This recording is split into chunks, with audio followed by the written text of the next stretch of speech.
Welcome back. This is Empower, where we inspire, we connect, and empower.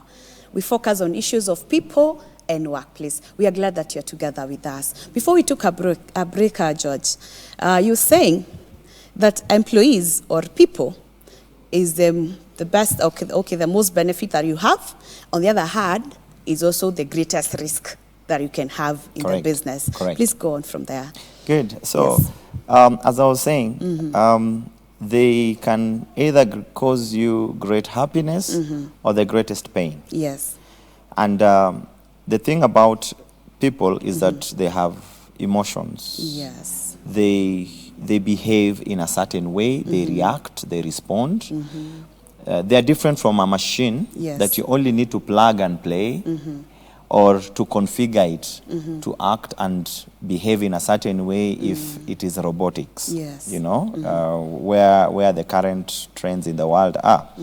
Maybe we will discuss that a little later. But when you're dealing with human beings, you must be prepared to handle them in a certain way. That's why, as you indicated earlier, not anyone can handle HR. Yes. HR is not about pushing paper, turning things around, opening doors and closing. No. That is good, and it's okay. But even in letter writing, there is a language that is acceptable. Not anyone can write any letter. When a boy and a girl are dating, and the boy has to write a letter that will cause the girl to respond, it must be written in a certain way.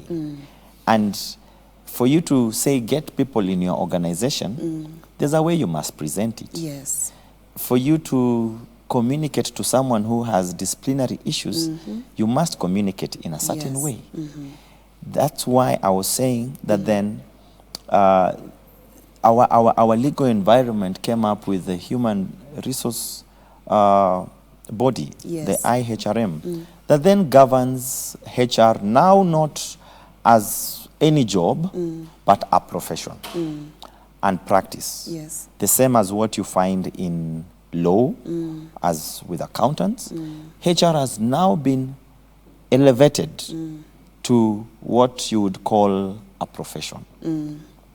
So it means not anyone can practice HR. Okay.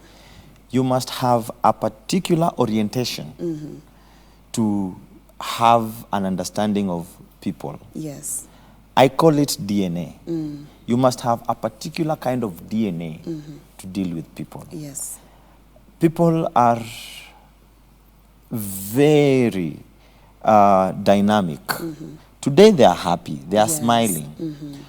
Tomorrow something happened at home. This gentleman fought with his wife and they totally disagreed.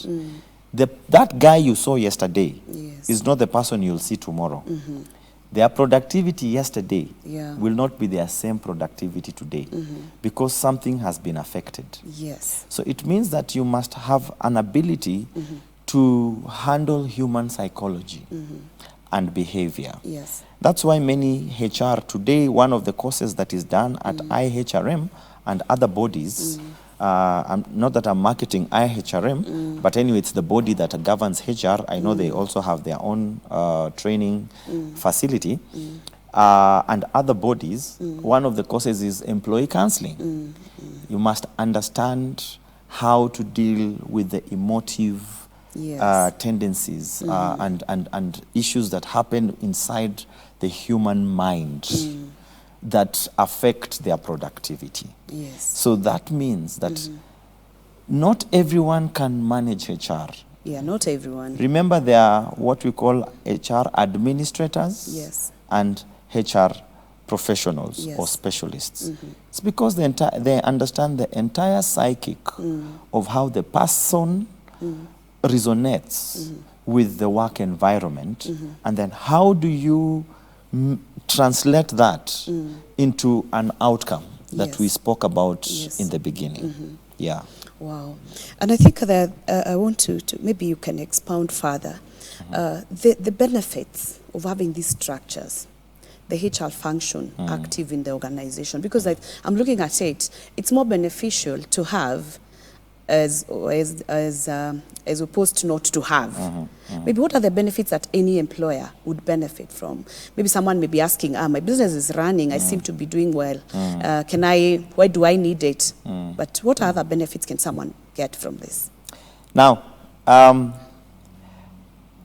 running without an HR, let me begin from the negative side, can only run up to a certain point. Yes. Beyond that, you are preparing for disaster. An accident is waiting to happen. Yes. You cannot be anything and everything at the same time. Yes. And as we said, HR cannot be handled by anyone. Yes. They must be trained. They must have the kind of psychic DNA, understanding of in terms of how to handle people. And remember, HR is not just about the people. People make up the organization. Yes. But there is more to that. Because if you do not have HR in your organization, yes, you risk a lot of legal battles. Yes. Because, for example, if you mishandle a disciplinary case, yes, we have seen it in organizations that I cannot mention. Yes.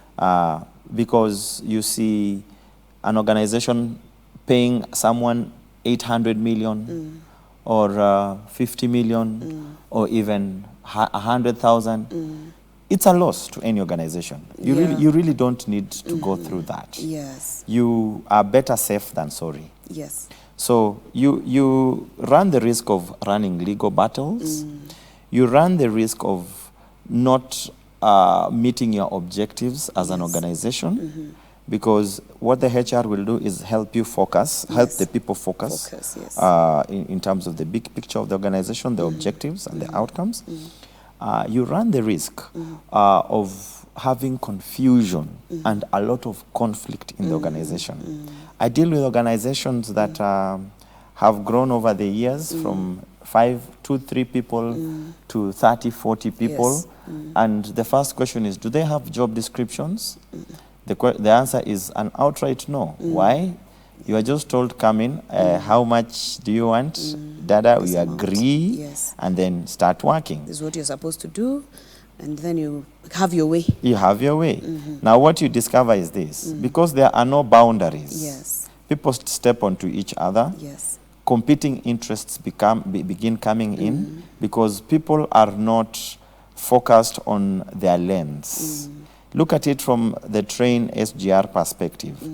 If you don't create lanes for each train, you run the risk of conflict, accidents, people fighting in the workplace to try and get attention, to try and get there. And so people forget about the picture and they start running other events of their own selves. Yes. So those are just a few. Yes. But the humongous risk of you not having a HR in your organization is that you stop focusing or your focus on the big picture, which is business, bringing in the business or growing the business is diverted. Yes. And you start chasing butterflies instead of chasing the big picture. You're dealing with small issues here and there. This one has scratched the other, or this one abused me, or this one is not performing in the way they're supposed to perform, or I don't know what I'm supposed to do because I don't have a job description. So you will never focus on bringing in the business because people will totally distract you. Yeah. Wow. Yeah, and I think businesses, sometimes businesses as they grow, they reach a point and they demand structures. You see, when we are 2, 3, 4, somehow it works. Yes. If I feel like telling you, go, I'll do it without much concern. Anyway, I gave you the job. I never followed any procedure. So the way I told you to come in, go. But as we continue to bring in more people, people are more exposed. There's a lot of information all over. I cannot just be hired or fired. Correct. There are many things that people get to know. So the business itself demands these structures. But you realize that sometimes the business owners don't realize it. So they start now having those fights, a lot of conflicts. They tell someone go, and then again there are legal issues. And also the fact that HR has the legal side. You know, you have to do things the way the law requires you to do. We are looking also at the Constitution. It has a say in dealing with people. When you look at all those things, then this calls for need to have a HR function in any business. Correct. And I think even if that's someone running an M-Pesa shop, has one employee or has two employees, do you think they need it?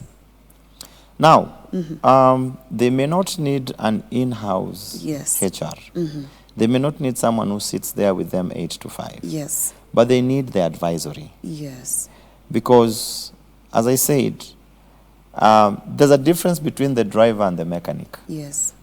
If you buy a car, and I assume you have a good one, the number of what you know about that car, yes, in terms of its operations, in terms of whatever, you know, issues here and there that may happen, is limited to looking at the dashboard. Yes.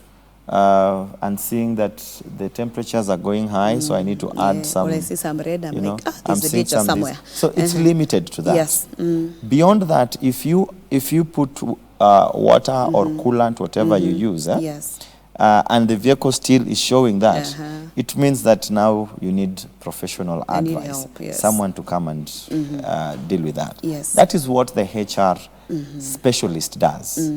And remember, this is a specialist. It's like a doctor. Yes. And you can read HR in books, but HR is not found in books. It's in the practice. Yeah, you're right. It's in the practice. It's in the practice. We talk about vitu kwa ground. Things on the ground, when you get to the ground, it happens. Even leave school, you have done a degree in HR. Yes. Go to the workplace itself. Go to the workplace. Things may just pose particular challenges to you that you require a level of skill and understanding to know how to deal with that. Wow. And so you have this person at the M-Pesa shop who steals from you. Yes. How do you handle it from the employer perspective? Because this person can go to court and say, prove. Now remember, the law is more lenient to the employee. Yeah, that is true. Than to the employer. Yeah, we see that happening. Our time is running short, and I'm afraid that this topic is wide. Absolutely. But we'll continue next week. But maybe what is your last word as we wrap up the program? As we wrap up, this is what I would say. Let us appreciate the HR function from whichever angle it is. Yes. HR is a need today even in the house. From how you deal with your house help, how you deal with that shop owner, how do you deal with a company that has 50 people, 60, 100, 1,000, go on and on. Yes.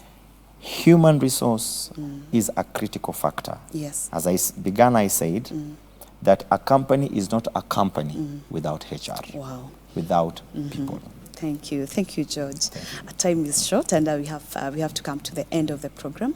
But we appreciate you coming, and I believe next week we learn so much from you. Thank you. Thank you. Absolutely. It has been a pleasure to have you, and I believe you've learned a lot at home, at workplace, in your business, the human resource function, having structured things, structures in your business, structures in your shop is clear, and it's very important. So we'll continue from there next week, and I believe that the Lord will give us a beautiful week.